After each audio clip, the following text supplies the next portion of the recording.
4 महीने तक चली जंग, हजारों करोड़ डॉलर का नुकसान और पूरी दुनिया की निगाहें जिस समझौते पर टिकी थीं, उस अमेरिका ईरान एग्रीमेंट पर अब आखिरकार मुहर लग गई है। दावा तो ये भी किया जा रहा है कि इस समझौते से मध्य पूर्व की तस्वीर भी बदल सकती है, लेकिन इस डील में आखिर क्या क्या है, ईरान को क्या मिलेगा, कितना मिलेगा, अमेरिका को इससे क्या फ़ायदा होगा और क्या मिडिल ईस्ट में इससे से परमाणु संकट हमेशा के लिए खत्म हो जाएगा। तो आइए इन्हीं सारे मुद्दों को डिटेल में समझते हैं। अमेरिका और ईरान के बीच युद्ध विराम को लेकर समझौते हो गए हैं और यह समझौता लागू भी हो गया है। राष्ट्रपति डोनाल्ड ट्रंप ने इस समझौते पर हस्ताक्षर कर दिए हैं। इस समझौते को रणनीतिक रूप से भी काफ़ी अहम माना जा रहा है, क्योंकि स्ट्रेट ऑफ हॉर्मुज फिर से खोल दिया जाएगा। 14 बिंदुओं वाले समझौते को एमओयू कहा गया है। तो इन समझौतों के मुताबिक ईरान कभी परमाणु हथियार नहीं बनाएगा। साथ ही देश के पुनर्निर्माण और आर्थिक विकास के लिए 3000 अरब डॉलर का फंड बनाया जाएगा, जहां अमेरिका को फंड देना अनिवार्य नहीं होगा। यानी ये कि ईरान को तभी फायदा मिलेगा जब वह अपनी सभी प्रतिबद्धताओं का पालन करेगा। समझौते के मसौदे में शामिल 14 पॉइंट्स को एक एक करके समझते हैं। पॉइंट नंबर 1, हर मोर्चे पर संघर्ष का अंत होगा। समझौते के पहले पैराग्राफ में कहा गया कि अमेरिका, ईरान, उनके सहयोगी हर मोर्चे पर सैन्य अभियान तुरंत और स्थायी रूप से खत्म करने की घोषणा करेंगे। इसमें लेबनान भी शामिल है। समझौते में कहा गया कि अब कोई भी पक्ष सैन्य कार्रवाई शुरू नहीं करेगा। दोनों एक दूसरे को धमकी भी नहीं देंगे। साथ ही लेबनान की क्षेत्रीय अखंडता और संप्रभुता का सम्मान करेंगे। पॉइंट नंबर 2, आंतरिक मामलों का सभी को सम्मान करना होगा। बीबीसी की एक रिपोर्ट के मुताबिक अमेरिकी अधिकारियों ने पत्रकारों को फोन कॉल में इस दस्तावेज का विस्तार से पढ़कर सुनाया है। उसमें कहा गया कि अमेरिका और ईरान एक दूसरे की संप्रभुता और क्षेत्रीय अखंडता का सम्मान करेंगे। दोनों एक दूसरे के आंतरिक मामलों में हस्तक्षेप नहीं करेंगे। पॉइंट नंबर 3, समझौते की समय सीमा को बढ़ाया जाना। अमेरिका और ईरान अधिकतम 60 दिनों के भीतर अंतिम समझौते पर बातचीत पूरी करने की कोशिश करेंगे। अगर दोनों पक्ष सहमत हों तो इस समय सीमा को आगे भी बढ़ाया जा सकता है। इसी में कहा गया कि समझौते के तहत लेबनान में भी इजराइल को हमले बंद करने होंगे। हालांकि इस पर अब तक इजराइल की प्रतिक्रिया नहीं आई है। पॉइंट नंबर 4, अमेरिका अपनी नाकाबंदी खत्म करेगा। एमओयू पर हस्ताक्षर होते ही अमेरिका अपनी नौसैनिक नाकाबंदी हटाना शुरू करेगा। साथ ही ईरानी बंदरगाहों पर लगाए गए किसी भी तरह के व्यवधान या बाधाओं को भी हटाएगा। ईरान के विदेश मंत्रालय के अनुसार 30 दिनों के भीतर नाकाबंदी पूरी तरह खत्म हो जाएगी। Point number 5, straight of Hormuz को लेकर। हॉर्मुज स्ट्रेट बंद होने से भारत समेत कई देश तेल संकट से जूझ रहे थे।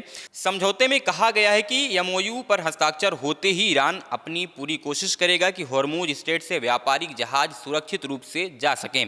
इसके लिए कोई टैक्स नहीं लिया जाएगा। यह भी कहा गया कि तकनीकी और सैन्य बाधाओं को हटाने और बारूदी सुरंगें साफ करने के काम को ध्यान में रखते हुए जहाज़ों की आवाजाही तुरंत शुरू करनी होगी। पॉइंट नंबर 6, ईरान के पुनर्निर्माण के लिए धन को एकत्रित करना। अमेरिका और उसके क्षेत्रीय साझेदार ईरान के पुनर्निर्माण और आर्थिक विकास के लिए कम से कम 300 अरब डॉलर यानी लगभग 224 अरब पाउंड की योजना तैयार करेंगे। हालांकि इसका मतलब यह नहीं है कि अमेरिका आर्थिक रूप से इसमें शामिल होगा।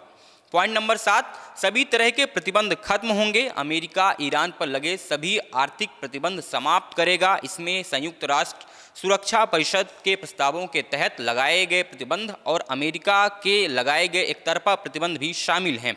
इन प्रतिबंधों से ईरान की अर्थव्यवस्था को भारी नुकसान हुआ है। पॉइंट नंबर 8, परमाणु हथियार नहीं को लेकर। ईरान ने सहमत दी है कि वह परमाणु हथियार नहीं खरीदेगा और ना ही हासिल करेगा। दोनों पक्ष इस बात पर भी सहमत हैं कि ईरान के पास पहले से मौजूद संवर्धित यूरेनियम का समाधान किया जाएगा।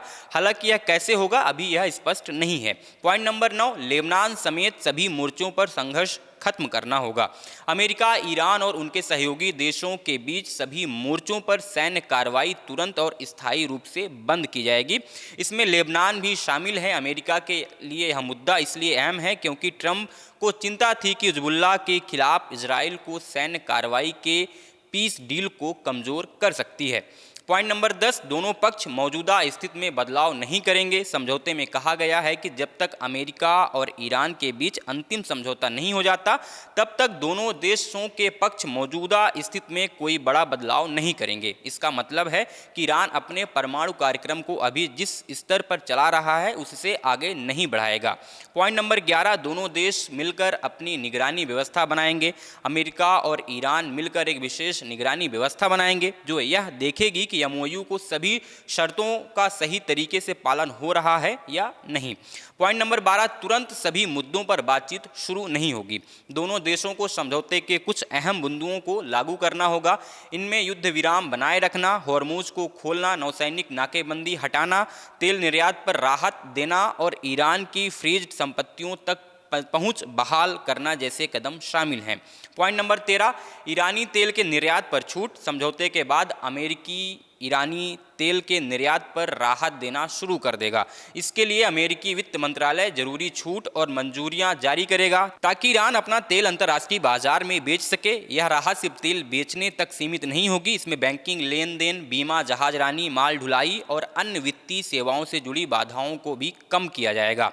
पॉइंट नंबर 14, अंतिम समझौते को यूएनएससी मंजूरी देगा। जब अमेरिका और ईरान के बीच अंतिम समझौता हो जाएगा तो उसे संयुक्त राष्ट्र सुरक्षा परिषद के एक प्रस्ताव के जरिए मंजूरी दी जाएगी। इसका मतलब है कि अंतिम समझौता केवल अमेरिका और ईरान के बीच का राजनीतिक समझौता नहीं रहेगा बल्कि उसे अंतर्राष्ट्रीय कानूनी मान्यता भी मिल जाएगी।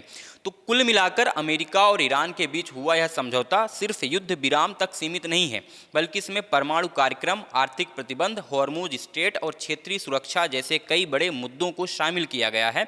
अब देखना होगा कि दोनों देश अपनी अपनी प्रतिबद्धताओं को कितना निभाते हैं और क्या यह डील वास्तव में मध्य पूर्व में स्थायी शांति ला पाती है या नहीं।